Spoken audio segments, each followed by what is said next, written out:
Aspirants, a very warm welcome on the YouTube channel of analyst IAS. So आज हम डिस्कस करने वाले हैं India US strategic clean partnership के बारे में। कुछ चीज़ें हैं जो इंपॉर्टेंट है, जैसे SAGE is one of the things and there are other collaborations as well. So we'll see about them. ये छोटे छोटे टर्म्स जो ज़रूरी हैं। वील सी वाई न्यूज़ की हाईलाइट्स क्या है मीटिंग के, South Asian group for energy क्या है, then India US agenda 2030 partnership क्या है, on what is this strategic clean energy partnership, which is the SCEP.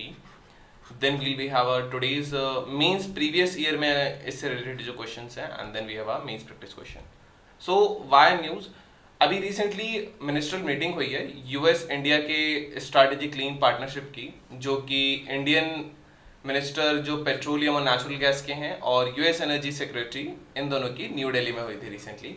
दोनों साइड्स ने ही इम्पोर्टेंस, जो क्रिटिकल इम्पोर्टेंस है इस बायलैटरल क्लीन एनर्जी एंगेजमेंट की और अचीवमेंट्स इस SCEP के, इससे एनर्जी को सिक्योरिटी और ज़्यादा स्ट्रेंथन किया गया है, अपॉर्चुनिटीज़ बिल्डअप की गई हैं ज़्यादा क्लीनर एनर्जी इनोवेशन के लिए, क्लाइमेट चेंज को एड्रेस करने के लिए इसमें चीज़ें हैं, एम्प्लॉयमेंट जनरेशन अपॉर्चुनिटीज़ के लिए इसमें चीज़ें हैं। तो ये नाउ की हाईलाइट्स क्या रहे मीटिंग के। तो first of all is a review of the dynamic mandate of this.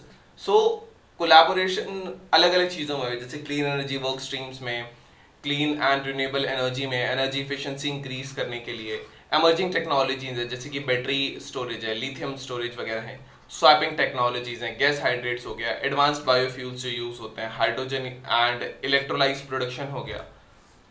Commitments क्या हैं? दोनों ने ही, ये कंट्रीज ने कमिटमेंट किया है कि वो साथ आएंगे and they would develop a net zero village in India. और नेट जीरो विलेजेस जो होते हैं वहाँ पे क्लीन एनर्जी ट्रांजिशन के लिए, ताकि वहाँ से जो CO2 आ रहा है वो एकदम नेट जीरो किया जा सके। So this is the case, उतना ही वहाँ एक्टिविटीज़ हो जो इसको काउंटर कर सकें। Environmental cleaning activities. Now establishment of the public private energy storage task force है।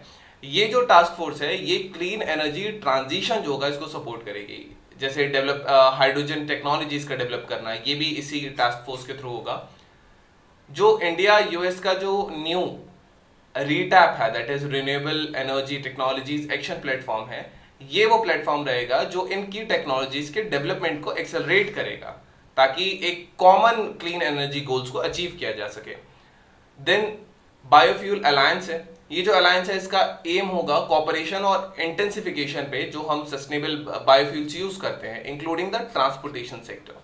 ब्राजील, इंडिया और यूएस जो हैं वो एक लीडिंग प्रोड्यूसर हैं, प्रोड्यूसर एंड कंज्यूमर्स ही भी हैं बायोफ्यूल्स के, तो इस सेक्टर के लिए this alliance is there. Then we have the SAGE, it is South Asia group for energy.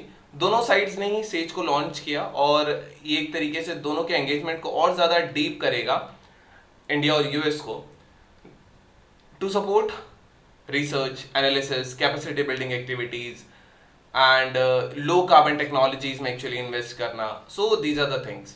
Analytics, then energy consumption पे in the building sector. So these are the things which would come under this सेज। Now what is this India US India agenda 2030 partnership? तो इसका purpose basically bilateral cooperation increase करना है और ऐसी activities जो कि प्रेजेंट डिकेड जो चल रहा है 2020 टू 2030, इस डिकेड में जो एकम्प्लिश करनी है as per the Paris agreement goals. जो स्ट्रैटेजिक क्लीन एनर्जी पार्टनरशिप और climate action finance mobilization dialogue है, ये दो मेन ट्रैक्स हैं इस पार्टनरशिप के।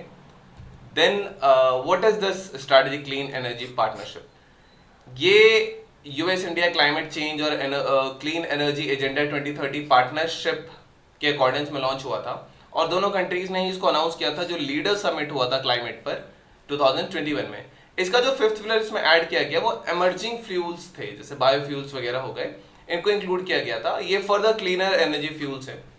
तो अब अगर हम 5 पिलर्स की बात करेंगे तो इसके जो 5 पिलर्स हैं, they are renewable energy pillar is one, sustainable growth pillar is one, power and energy efficiency is one, responsible oil gas is one, and ये ऐड किया गया तो ये emerging fuels pillar, इसमें biofuels and all, इन सब पे जो अभी हम डिस्कस कर चुके हैं वो चीज़ें इसमें इंक्लूड की जाएंगी।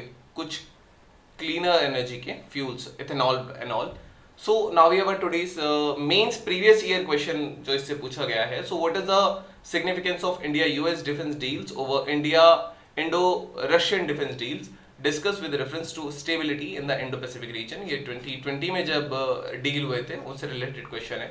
2019 में भी एक क्वेश्चन आया था, what introduces friction into the ties between India and the US is the Washington is still unable to find for India a position in its global strategy which would satisfy India's national self-esteem and ambitions, explain with suitable examples। So अभी अगर आप देखेंगे इस साल PM Modi भी अमेरिकी दौरे पे गए थे, वहां पे उन्होंने AI का जिक्र किया था, and AI is artificial intelligence and other AI which he discussed is America and India। तो काफी अप्लॉज हुआ था इस पर। तो फिलहाल जो इंडिया और यूएस की डील चल रही है, आपको इसके बारे में मैक्सिमम की हाइलाइट्स पता होनी चाहिए 23 के एक्सपीरियंस के लिए, और 24 के जो एक्सपीरियंस हैं उनके लिए भी प्रीलिम्स और मेंस दोनों के ही पर्सपेक्टिव से इसमें चीजें इंपॉर्टेंट हो सकती है, बिकॉज क्वेश्चन फ्रेम किया जा सकता है यूपीएससी द्वारा। Now mains practice question, so you have to critically analyse the Indo-US strategic partnership.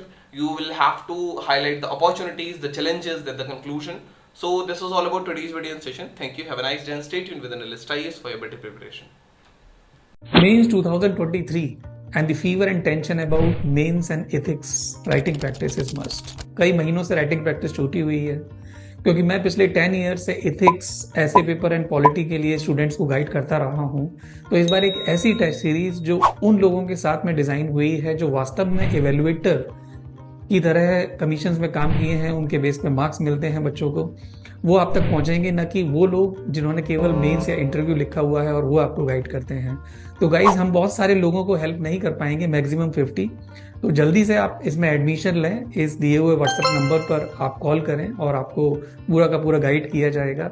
एक वीडियो मैंने और रियलिटीज बिहाइंड टेस्ट सीरीज बनाई थी, उसे आप जरूर देखें, और एक डिटेल वीडियो भी टेस्ट सीरीज के बारे में कि कितने टेस्ट होंगे, किस किस डेट को कंडक्ट होगा, मैं 1 या 2 दिन में उस वीडियो को लेकर आऊंगा। Till then, see you guys, जय हिंद।